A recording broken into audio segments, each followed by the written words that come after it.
Hey folks, it is Thursday, October 17th, 6 o'clock p.m., and we're live. And this is Dogshirt TV. I want to start this evening with a story. It's a story that's going to introduce our esteemed guest. A few weeks ago, as y'all might remember, the Russians attacked my sunflowers. And I came up with a devilish plan to protect the sunflowers from the Russians. Now, this plan, I flatter myself, got Ambassador Anatoly Antonov recalled to Moscow. I have absolutely no basis for saying that, but you're never going to talk me out of it. The plan was based on deterrence theory. And it was the idea that I announced publicly that the sunflowers were under the protection of Lord and Lady Laser. And if anything happened to any sunflower plant, there would be laser projections in retaliation against the Russian embassy. For each plant that was disturbed, there would be 1 hour of projection of a sunflower on the Russian embassy. Now, how do you communicate this to the Russian ambassador, whom you are trying to, let's just say, bully out of destroying plants in a garden? And the answer is you write him an open letter. And there aren't that many platforms that he and I are both on. I'm not on Telegram, but we are both on Facebook. And so I thought I would write Ambassador Anatoly Antonov a letter on Facebook, politely informing him of this new doctrine. So I will make 2 observations about this. The first is it failed completely. The sunflowers have all been destroyed, and I now owe the Russian embassy a lot of hours of projection time. So be careful when you in your future endeavors. Be careful what you do about in the way of offering deterrence consequences, because you may have to deliver them, and it's getting cold out there, people. So I'm the big loser here. You know, we do these things. Sometimes they work, sometimes they don't. The second thing that happened, and the reason our guest is here, is that Facebook, aka Meta, did not let me post an open letter to Ambassador Anatoly Antonov. They took it down, and they sent me a somewhat menacing note that I had violated their terms of service.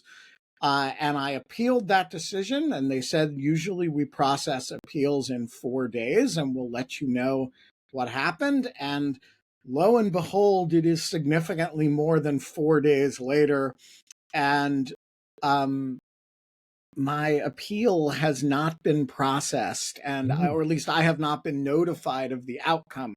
And so all of this leads me to say I need somebody who can explain the challenges of Facebook content moderation with specific reference to when you write an open letter to an ambassador from a foreign country whom you are trying to intimidate in a totally legal fashion. And the content is completely original, and you're not, threatening anybody. You're not. Why is it likely to get taken down? And number 2, why is your appeal likely to get sat on like it is the Supreme Court thinking about an internet law case? And so I thought to myself, there is only about 5 people in the world who really know the answer to this question in a deep way. And one of them is Dave Willner. We are not allowed to have fun anymore, but we are allowed to have the guru of content moderation, the man himself who I think kind of built Facebook's content moderation schemes, or at least substantially my fault. Yes. It is at least substantially Dave's fault. Um, and he's gone on to do content moderation schemes for other companies since then. So, Dave, why don't you start by describing who the heck you are Sure. and why you are unusually qualified to settle my dispute with Facebook over Ambassador and my letter to Ambassador Antonov. Yeah, sure. So I'm Dave Willner. You've already introduced me in that way. Let's see. I was Facebook's 12th content moderator back when all of the content moderators were employees. And at the time I started doing this, it was relatively early on, and we didn't really have any rules exactly or much in the way of systems or process because it had been a site for college students. And so the plan up till that point had more or less been we will hire some college students to look at the things the other college students post when they report each other and make some decisions using vibes. Which is an okay plan if you run a website for college students, and it isn't sort of any bigger than that. And if And there are a few thousand of them. right, well, yes, it needs to be restricted to a particular cultural context and not that many people. And around the time I joined, not in any way due to me joining, the site had moved outside of college, moved outside of just high school, and had started to grow rapidly as it sort of broke containment from its original educational context and branched out into the wider world, both in the English speaking world and internationally. And what that meant is we needed to come up with a better plan than vibes pretty fast. And I, perhaps ambitiously, perhaps foolishly, volunteered to do a bunch of the policy writing. How hard can it be, right? And turned out that that was a project that never truly ends because I certainly am not smart enough to get all of that right the first time out the gate. And so the thing we wrote was pretty good. And then edge cases came up and there were exceptions and people had questions about what I meant when I wrote this thing. And I had questions about what I meant when I wrote this thing. And so what started as a project became sort of an ongoing uh, job. And then that job became too big just for me. So I ended up with a team. And along the way, I also worked on a lot of the enforcement systems because in that sort of social media context, your rules aren't useful if you can't do them, and doing them is hard. And so there was a lot of interlinkage between, okay, what are we actually trying to do, and what are the tools we have to try to achieve those outcomes? And then after that, I did a similar thing less early on at Airbnb, built up their community policy team and quality and training, dealing with all the ways internet can go wrong when it encounters the real world. And then after that was at OpenAI until last summer, where I was helping them set up their trust and safety team again, thinking about, okay, how can things go wrong if people encounter AI? And then since then, I've been at Stanford working on figuring out how to use AI to do content moderation so that maybe my first job doesn't have to exist anymore if we nail it. Right. Well, on the assumption that likely humans were not involved in suppressing my letter, I have to say, not wildly impressed with whatever AIs are being deployed right now. That's Um, fair. but is it fair to say that, when Elon Musk talks about how awful it is that, these companies set up teams to suppress free speech, Hmm. he's basically talking about you. Yes, I mean, I think he's talking about some people I know who used to work at Twitter. I, uh, I don't think Elon Musk knows that I am a human that exists, which I am grateful for. Yeah, I think uh, our mutual friend Yoel Roth is probably the Yes, specific yes, individual that he's yes, talking about. But all right, so but your type yes. is what he's I talking am one about. of them. Yeah. All right, so I want you to walk me through what probably happened when Mm, I posted that letter. So yeah. how did Ambassador Antonov and his staff have to complain about it? No.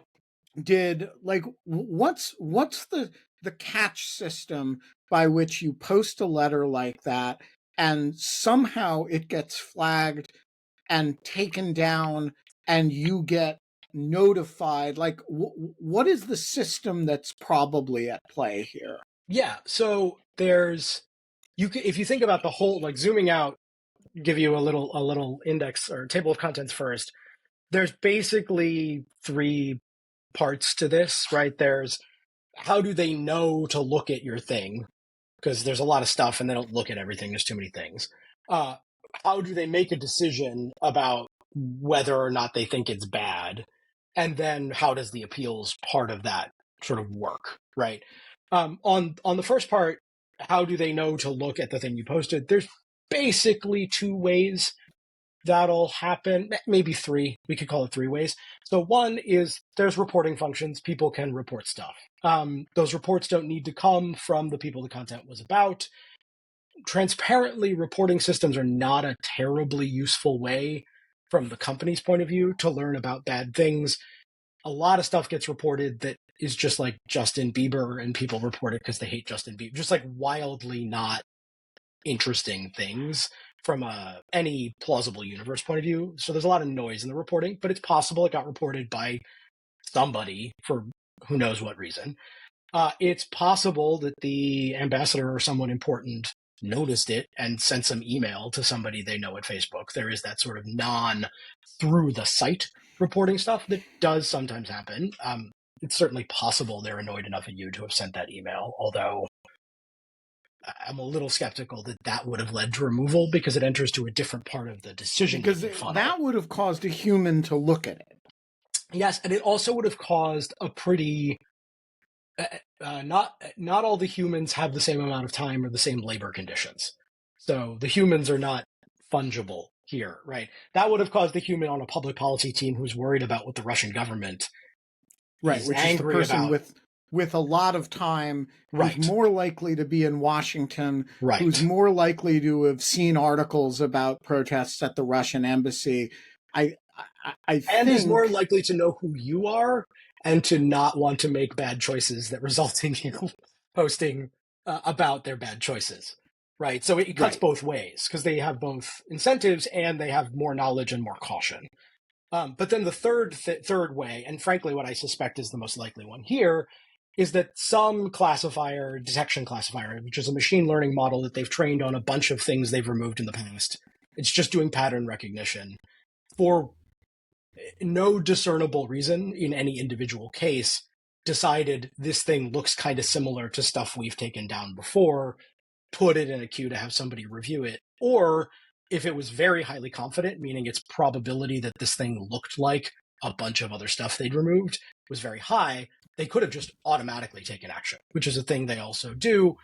And this isn't really any different in principle than like a spam filter, right? They run tons of models for all kinds of things all the time. A lot of them are just like taking down people trying to sell you Viagra or convince you they're a prince from Nigeria.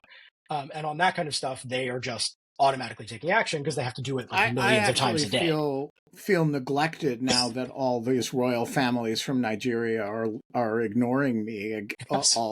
I never realized how much of my ego was wrapped dependent up in being on fed the Nigerian royal families. Yes, exactly. But there are a lot of royal families, and they all seem to want to give me money, and I'm missing that. Yeah, no, it's a bummer.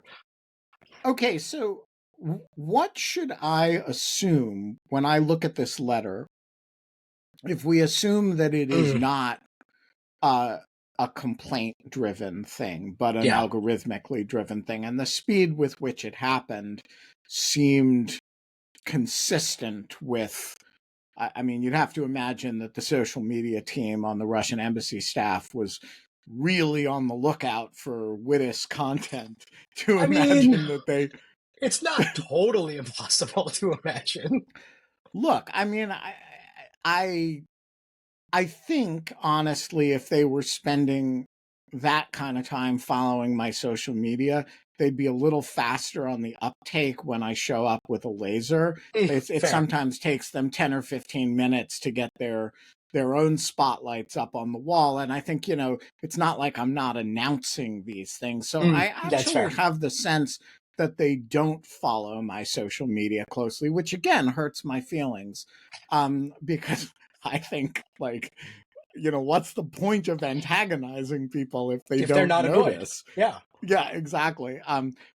So what should I assume is about that letter, which struck me as, you know, quite different from anything else on the web, right? It's not a letter that involves, normal repetition of pro-Ukrainian slogans. It doesn't involve buzzwords. It doesn't involve threats of violence. So there's no it's a highly particularized communication between two individuals based on their actual relationship, which is interesting because I have no relationship with Ambassador Antonov. But in the common law of my projection operations, there is a sort of fictitious relationship that this is drawing on. There's lore. And so there's lore, right? And there's a history of interactions between us and sunflowers, and none of it easily maps onto something I can say, well, this is kind of like a letter where a Nigerian prince is trying to offer me get $10,000 from me in order to give me $30 million. And none of it's like a sextortion scheme. And none of it's like any of these things that you map on and you say, okay, I can see where the algorithmic discomfort is coming from. So what, like, advise me about future open writing. letters to ambassadors. Like, what am I doing wrong here?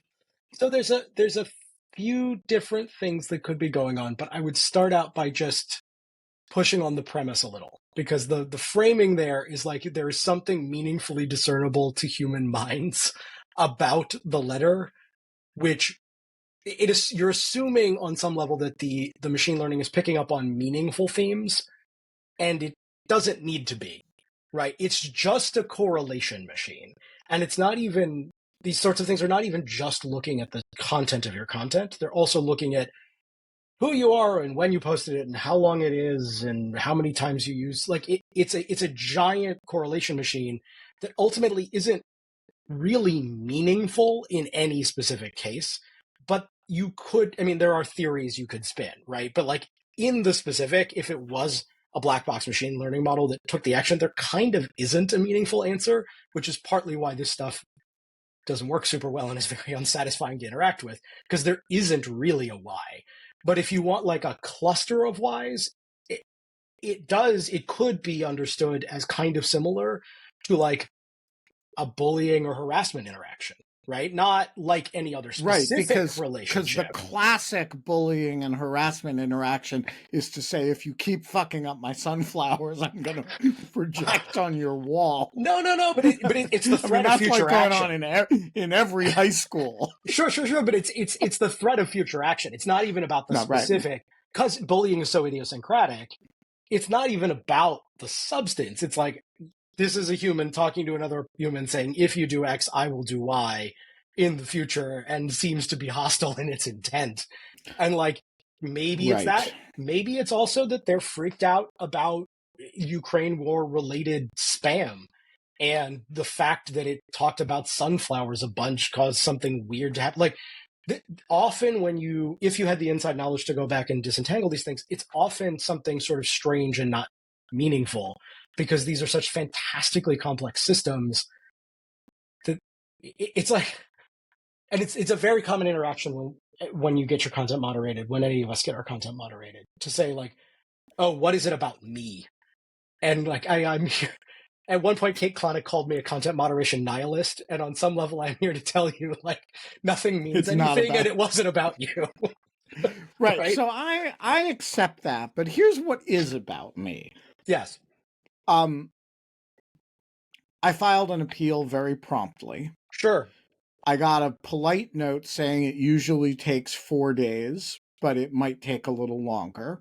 I Sure. posted that on Threads, I think, and immediately, or maybe a Blue Sky, I can't keep the Mm. platforms separate anymore, and immediately got about a dozen people saying to me, I have 30 of those notices and I've never gotten a response to an appeal, much Mm-hmm. less in 4 days.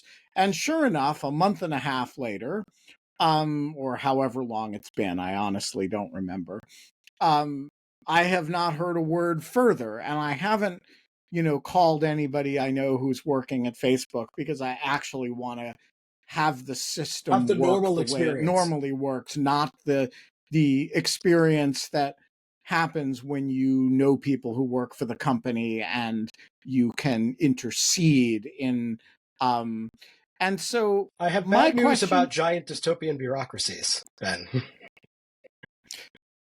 They're not always Yeah. super effective. Well, so walk me through now how the appellate process works Mm-hmm. and why they're putting up it usually takes 4 days when the reality is that large numbers of people online can say this will not be resolved in 4 days and predict that with a lot of confidence and be right. Yeah. So there's a few different things that could be going on. Um, some of it could be for whatever reason in a staffing crunch around the number of people they have available to look at the appeals. It's unlikely at their size and scale, but it sometimes happens. You have to pull people off onto other things because there's a bunch of wars going on. Resources get shifted around, and like nobody updates the amount of time it's supposed to take.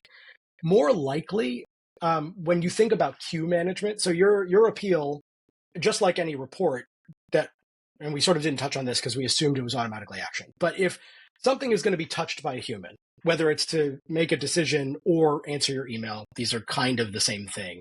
It goes in a line. It goes in a queue. And those queues are not necessarily first in, first out, right? So they are sometimes ranked or managed algorithmically if you're trying to manage the volume of emails you're getting. And that machine learning itself can go wrong. So when you're managing those queues, when you talk about like time to service inside any customer service system, because now we're just like purely in customer service management land. It's not even really a trust and safety specific thing. You're looking at something called P99. So you don't look at the average time, you look at the time that like the 99th percentile takes to get to, but you will have these long tails and stuff falls into holes. So it's some combination of like under resourcing, weird ranking, and like you fell in a weird hole somewhere in the giant Rube Goldberg machine that sorts all the emails. The And should I alternative could be that assume someone intervened, or for some reason you've got some special status on your account that put you into some special hopper. But if anything, that would tend to get you an answer more quickly because they're right? worried about you freaking out, not the other way around. Should I assume that the I mean I take this to be something like the median response, Yeah, because if they were concerned about my situation, for example, if I were to write an op-ed in the Washington Post about it, which I have very self-consciously decided not to do because I don't want to influence the process by throwing weight around. sure. We're I doing an want to experiment. be We're doing an experiment here with the median experience of somebody getting their content moderated for harassing the Russian ambassador. Granted, that's a small pool, but I I want don't think to. there's a queue just for that though. Like you're in some Right, that's the broader point. queue. Yeah, Like I don't want to be in the queue for public intellectuals where I have to yeah, like compete with Candace Owen for or Ben Shapiro for like being racists, sure. or compete with. I don't want to have to go to the review board if it still Hmm. exists or whatever It it's called. does. uh, I want like I want this to be like if you know John Q. Public Mhm. wrote an open letter to the Russian ambassador and it got caught up in the Byzantine filters, what would happen? And so I'm a perfectly Byzantine appeals process. yeah. Like, So should I assume that 4 days means I will never get a response, that I will eventually get a response, it or depends why that it's been so long. So you should definitely assume that 4 days means probably 4 days, usually, we think.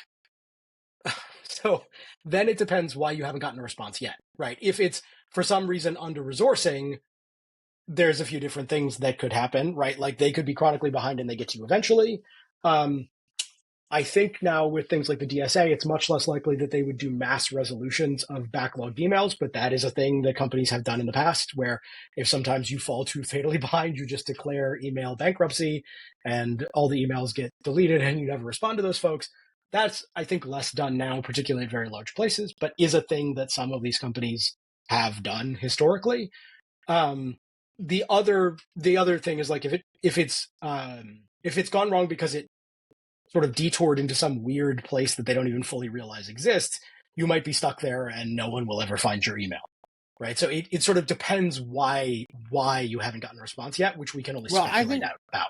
I think on the year anniversary of the takedown, You will I write the will Washington write an Post article. op-ed. I think Yeah, that's a I great think idea. that's the point at which Yeah. I will declare bankruptcy Yes.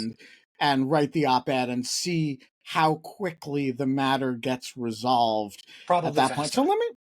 Oh, I suspect. Yeah.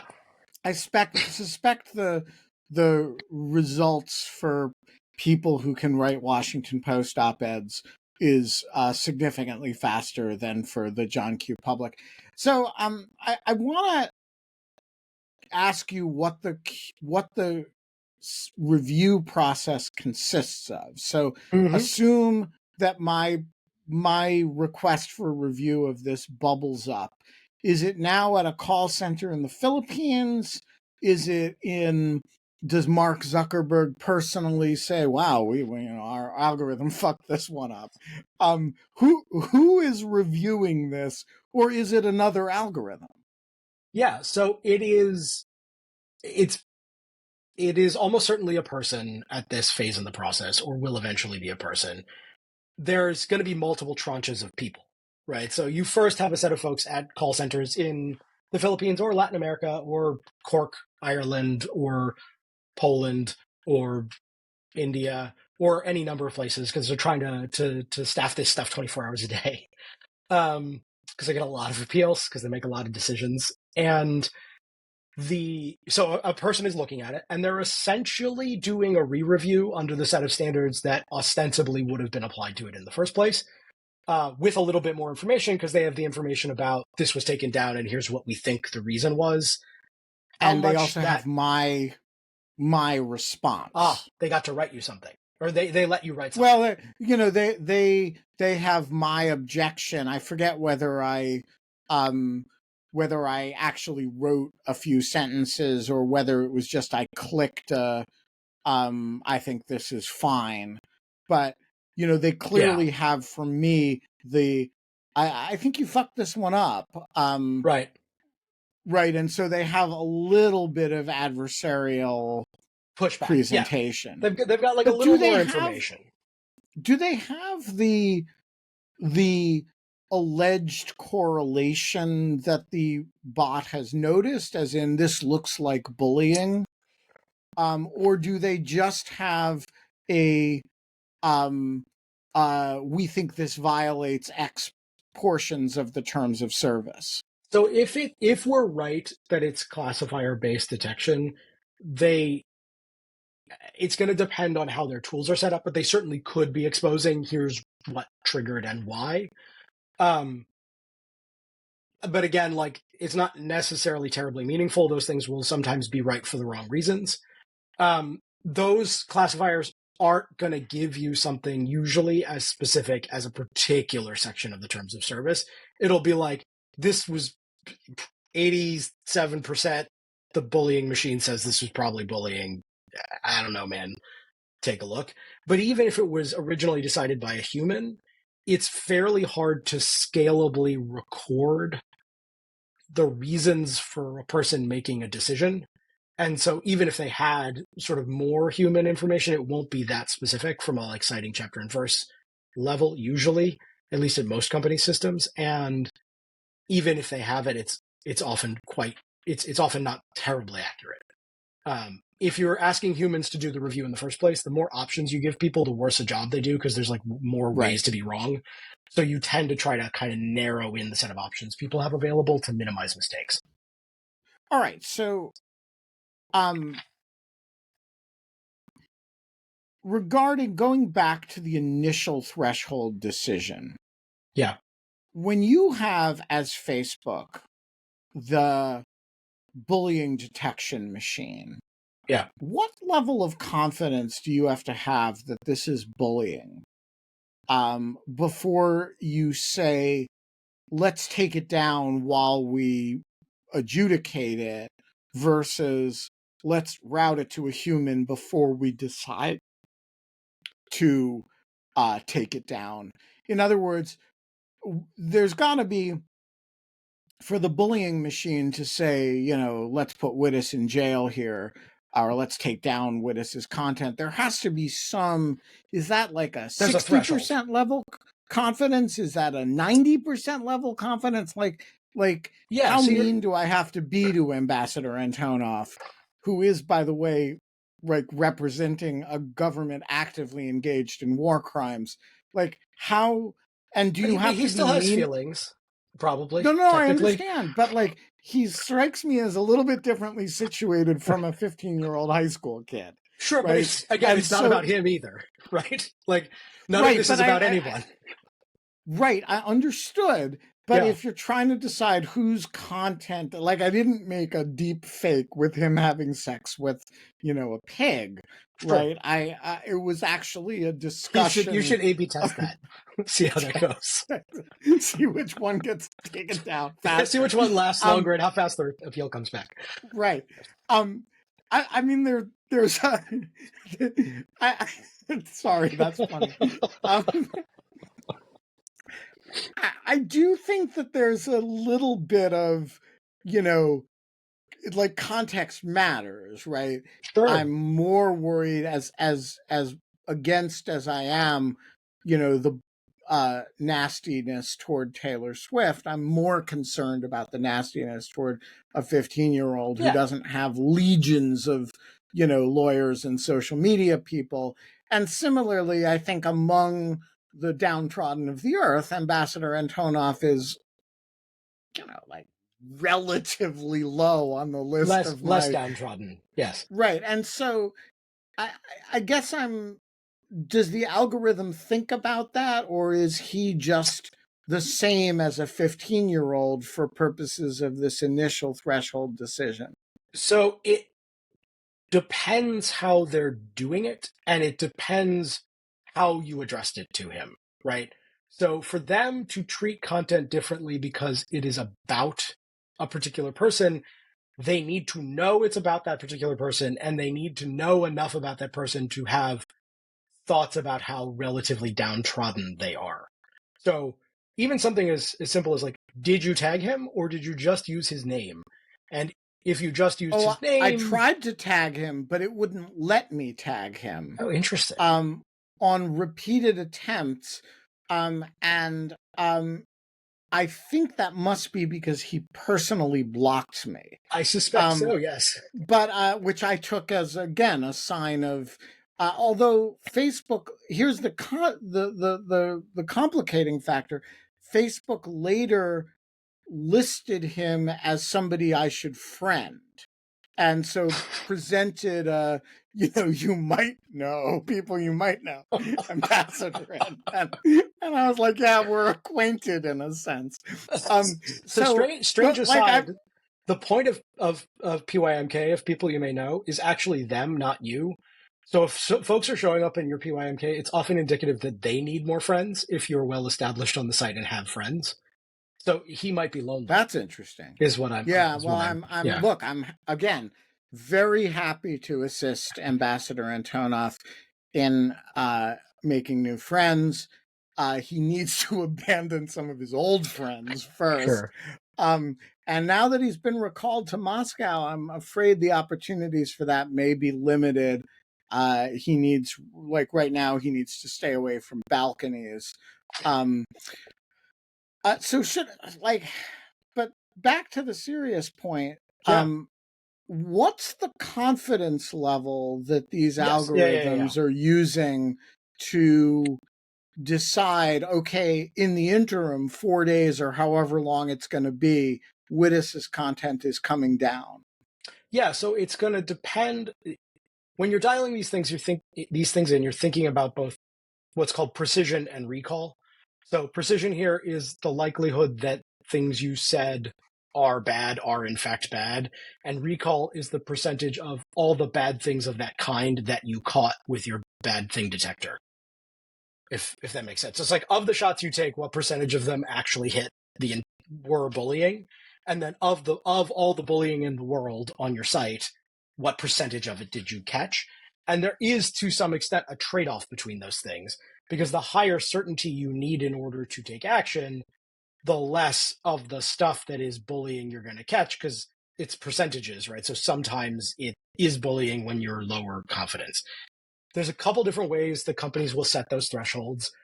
One is just based on their risk calculus around the thing itself, right? How scary is this? How much can we tolerate being wrong versus wanting to overaction?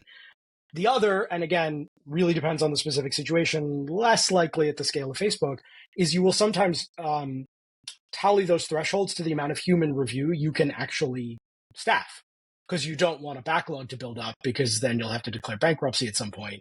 And so particularly younger companies or less well-resourced companies will set the thresholds for what gets auto-actioned and what gets human reviewed versus what gets ignored, based on how much human review they have the capacity to do in a given category at a particular time. That's not like the ideal situation you want to be in, but that is definitely a thing that does happen and is preferable in a lot of ways to having just ever expanding backlogs of maybe bad things sort of sitting in a hopper somewhere.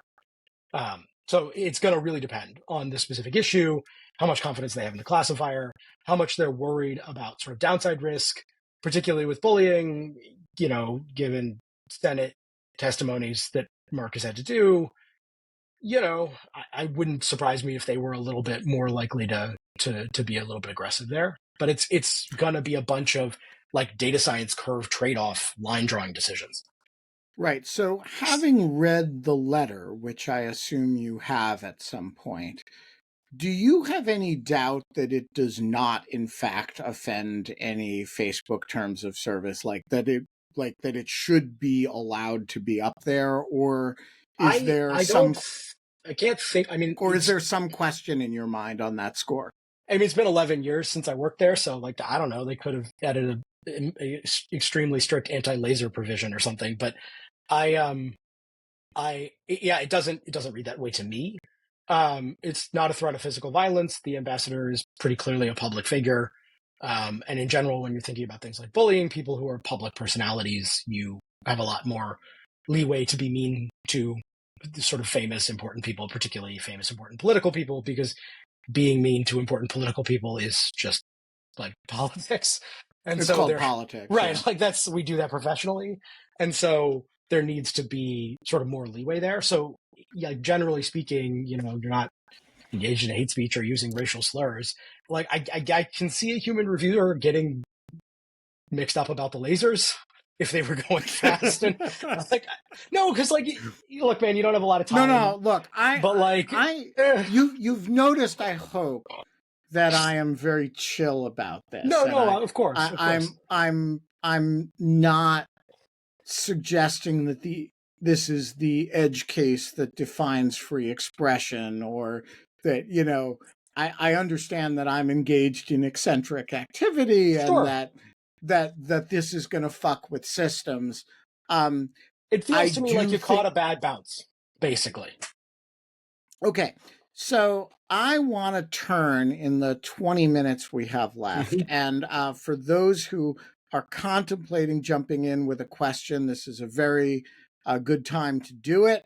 Um, I want to turn to the project that you are currently engaged in, which you Mm, and I have discussed a little bit, which is, how can AI and large language models potentially scale content moderation in a constructive direction? And uh, like, I want to, again, sticking with this example as a case study, sure. I'm curious, in the world in which you envision, Yeah. how would AI be used to get the right answer faster in a case like this, Yes. or in some other case? I would go for a better answer more frequently.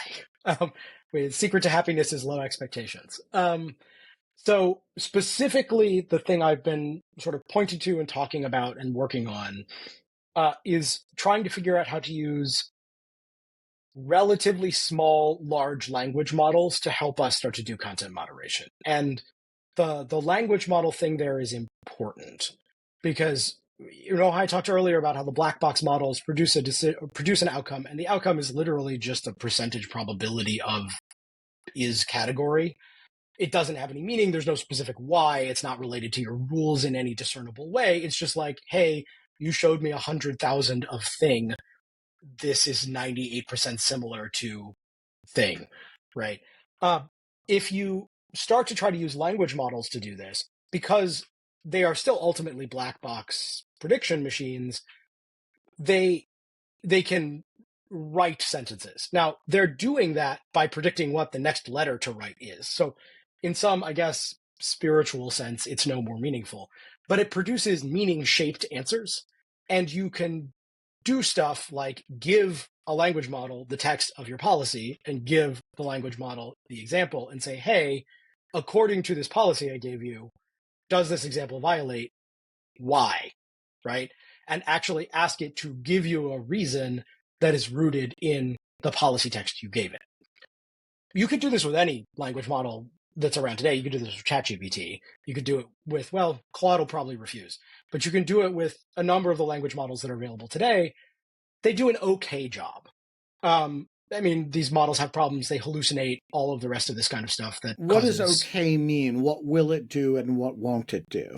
well, they'll be wrong some of the time, but there's different kinds of wrong, and you can sort of think of the project that I'm working on with some collaborators as trying to figure out how to teach a language model how to do this well and how to learn how they interpret instructions or tend to interpret instructions, because sometimes the problem is it just misread you. And sometimes the problem is what you said was unclear. And so it can produce a meaning which is not what you, a reading which is not what you intended, but was not wrong in the like sense of it does in fact follow from what you said. You just didn't say what you meant to say. And so there's a two-sided skill development here where like, how do we get better at writing for this audience, with the audience being a language model? And how do we learn to teach a language model to be a better reader in this particular specific way where it's trying to very faithfully apply a set of rules to a given example? And the generic language models we have are kind of pretty okay at everything. And basically, you can make them better at specific things if you teach them how to do it. And so we're trying to figure out a training program to teach a model to do this thing better and seeing how far we can get with that. And is the goal here pure research, or are you developing this with the idea of selling it to entities that need good content moderation? Yeah, so we're going to be open sourcing the model itself. Like I think the sort of fundamental technique stuff here is a pretty pure research thing. Um, how we support and sustain that, because my collaborator and I, who also is a former meta person, really enjoy working together. We're starting to think through how we support and sustain that because we want to keep working on this problem. Um, but the actual sort of mainstream project here is something we did as part of a fellowship at the Stanford Cyber Policy Center. So that is going to be open source. We're going to publish a paper about how we did it because we just want to sort of contribute to some fundamental knowledge in this area and frankly get other people trying other things that are downstream some of what we've figured out how to do, because I think there's something here, and I would like to speed up everybody's work on it, because I think we need these things both for the situation we're currently in and to deal with the rise of AI generated content in general. And what is the status of the project? How far along on it are you? Oh, it works pretty well. We're gonna open source, I think, sometime within the next month, depending on some details, and sort of planning on looking at paper preprints, this fall. So yeah, we're like close to being. It's not perfect. It's not going to like magically solve everything, but we've got some stuff that's good enough that it's worth taking up other people's time and attention to have them try to break it and push it further and push back on us and see where else we can go. All right, so now it's 3 years from now, and it's been broken a few times, and you've improved it a few times, and Meta has incorporated it, and an ambassador Antonov has been sent back to Washington because his successor was a fucking disaster. Not that he was great, but he was reasonably dignified looking. And I am still planting sunflowers, and the Russians are still destroying them, and I write a second open letter to the ambassador. How does it work? What happens under your system, and how is it different from what happens now? So there's a couple of things. Understanding why we get meaningless decisions today, why we have to resort to either these black box ML systems, or even if a human looks at it, they look at it very quickly, they don't write down the reasoning, they don't really take time, is all fundamentally downstream of how many decisions you have to make. You're making millions and millions and millions of decisions, probably tens of millions of decisions, if not hundreds of millions of decisions a day on content, depending on what you think of as a decision. And that scale, even though the companies make a very large amount of money, the platforms make what seems like a very large amount of money to you and me, it's not actually a very large amount of money per like piece of content. It's the plot of Superman 3 or Office Space, right? Enough fractions of a penny rounds up to $1 billion, but like each thing is worth very little. And so the unit economics of evaluating the things really matter, because they just literally can't afford to run like a court system that does court style review with court length processes. They don't have enough money. There probably aren't enough humans in the world. And no company has can't right. be done. Like it's that's why we have these things as public resources. Right.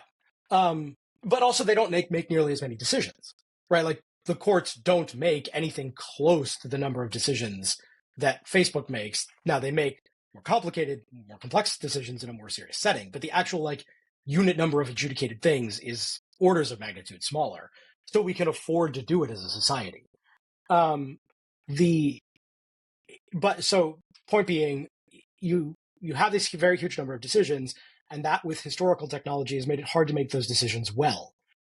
If you had a very, very fast, essentially instantaneous text reading machine that was really good at parsing text and applying those rules to text when it was given more examples, you could scale up a process that would feel a lot more human and meaningful. But the way to get to the more human and meaningful feeling process is actually to go further into automation, because you're now working with a language model that has been trained to faithfully read and apply a set of rules and actually make the decision and record its reasoning according to this document and send you that reasoning.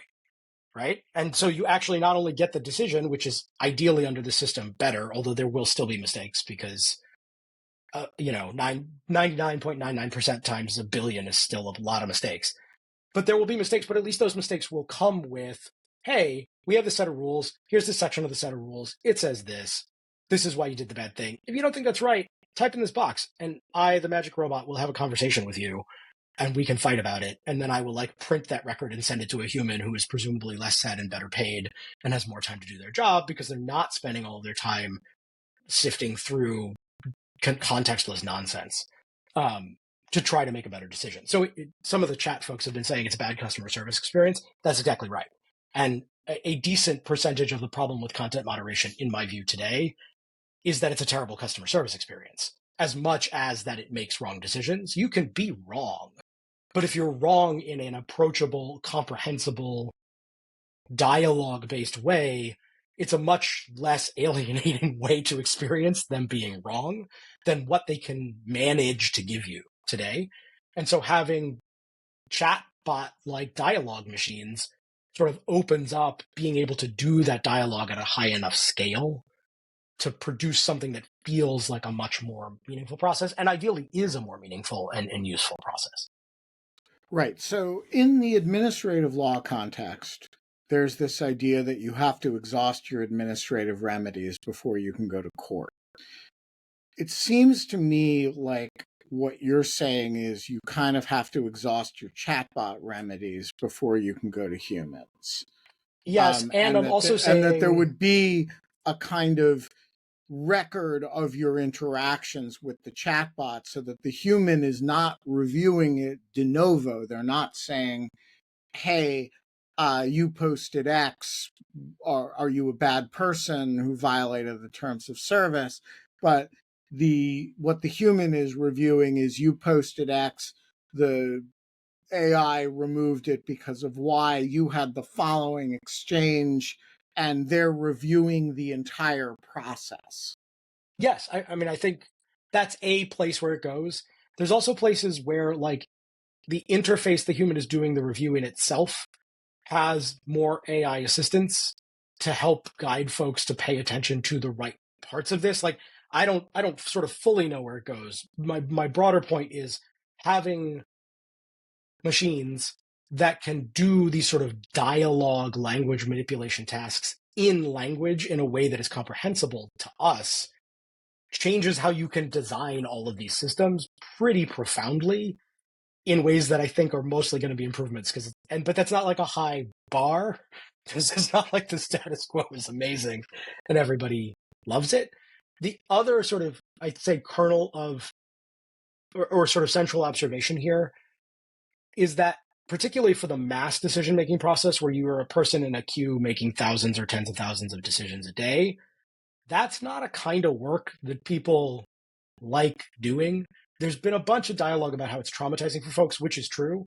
Having done that job, it's also phenomenally boring. And we are not awesome at doing complicated language analysis while bored out of our minds and kind of checked out and not paying attention because we're working an alienating job we don't want to be doing. Like that's just not a recipe for excellence, and it's never going to be. And so another part of what I'm saying is I think we want to talk to a person, but I don't think we actually want to talk to people under the labor conditions that the companies can afford to provide to people to make enough decisions, to make the number of decisions they have to make every year, given the amount of stuff they have to monitor. So, like, I don't think make the people better kind of remedies, which have been in the air for a long time, pay them more, give them more time, or all those things. Not like we should pay people more, we should give them more time. That's all great. We can't actually scale, we can't pay them enough more or give them enough more time to really change the thing, right? If you go from 3 seconds for review to 30 seconds for review, that's not going to result in Supreme Court opinions. But it is going to result in 10 times as many people involved in the process, right? And so the sort of the ratios aren't there to fix it through humans if the humans are having to touch every single thing. Whereas if you get a pretty solid human substitute that you can have always touch every single thing, it'll solve 80% of the problems or 90% of the problems and make the humans better at solving the remainder. All right, so I want to ask you about those ratios. Yeah. Right now, how many people are we employing roughly under bad conditions in order to do our content moderation? And in the scheme that you're laying out, how much of that is being done by ChatGPT with how many humans as Mhm. review courts? So, not an estimate here on sort of the labor economics of how many people, what I have heard from people I trust is a few 100,000 folks do this all in. It's a lot of people. It's not so many people that it's like a weird economic pillar. Like And we're not going to what just I've heard is that the turnover is extreme because yes. the content is so appalling. The turnover is extreme because the content's appalling. The turnover is also extreme because the job is boring. So like turnover is also extreme. I work in my work at Airbnb. Airbnb also just does normal customer service because they have your money. So you can just call them on the phone and they do a lot of normal customer service. And the turnover for normal customer service is also very high on average because the jobs are not fun. And if people can get better jobs through gaining experience in those roles, they take them, which like, hey, like good for them. We can't expect otherwise, right? But again, it means turnover tends to be very extreme. The actual number of jobs, the estimates I have heard, but don't really understand the sources on, it's like a few 100,000 of these folks doing this worldwide. Uh, Labor conditions are going to vary. Some of the BPOs actually do a really good job of trying to ensure wellness. But again, this is like trying to ensure wellness. It's like coal mining. Like, yeah, I get you can give everybody dust masks and like, light bulbs that are LEDs so it doesn't cause explosions and stuff. But like, it's still fundamentally not an awesome situation to be in, right? Like, I don't want to paint all the BPOs with bad brush. Some of them do actually really excellent research about harm reduction, but like you're doing harm reduction. You're already putting people in a hazardous situation, and you can protect them better or worse, and it's still not great that folks are in that situation, particularly at the very sort of I look at thousands of these things a day, like churning through coal face version of this.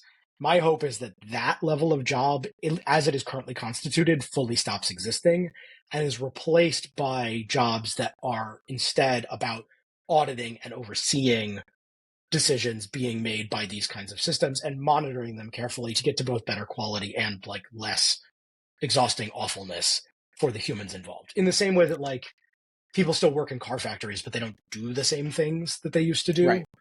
Look, Or I people mean, still work in I textiles, right? I did a review of 80 sextortion cases, and I had to pay attention to the effect that it was having Yeah, on me just reading those cases. And, I would think, and I'm a think tank scholar with a fairly cushy job, right? There's no, yeah, nobody's leaning over me saying, "Hey, you only reviewed 2 sextortion cases today." yeah, I would think that working for one of these PPOs with you know, where you're being measured on the clock for how many disgusting things you're reviewing per hour, that's a brutal set of conditions that I don't know that we have a name for, but I know that people who do that stuff, there's been a fair bit of reporting yep. about how psychologically upsetting it is, and I do believe that. My therapist says I'm totally fine. I have no idea what you mean. Yeah, no, it's rough. It's a rough thing, and we actually do. It's interesting. We do have a little bit of language for this. From social work and from the medical field. So in it's generally a form of emotional labor, like nursing is, right? It's actually a form of emotive work, which is taxing. And particularly the conflict between what you're seeing and your own moral compass. In medicine, they talk about this as a moral injury, that there's a particular kind of psychological distress that can be caused by the conflict between your moral code and what you're being called on to do by the system you're embedded in. And you can see how that would come up for doctors, but it absolutely also comes up for trust and safety folks. We are going to leave it on that cheerful note because Dog Shirt Daily, unlike the original In Lieu of Fun, begins and ends on time, and we have exactly 1 minute before it is on time. And I want to use that minute to encourage you to join us tomorrow when the estimable former Congressman Tom Malinowski, who has the dual distinction of being the only member of Congress ever to make a video about me in Hindi and the only member of Congress ever to join in lieu of fun from the rotunda of the Capitol. Those are the same man. He's going to join us to talk about getting Polish voters in swing states to actually turn out on behalf of Kamala Harris. And you should join us. That'll be tomorrow at 4 o'clock Eastern Time. In the meantime, thank you, Dave Willner, for. Do you want to close with a prediction of how long it will take for my appeal to be adjudicated? Oh, I never. If you don't make an issue of it, is my guess. Unless they listen, Wow. unless we have a faithful listener. This is like that New Yorker cartoon, Thursday doesn't work. How about never? Does never work for you? Facebook to Wittis does never work for you. Yeah, my gut is you On the fell in a one, weird hole. That's my yeah, I think instinct I about it. all right.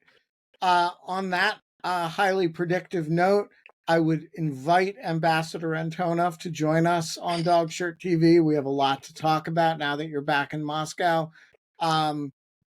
Dave Willner, you're a great American. It's great to see you, and let's do it again soon. Excellent. Will do. Bye.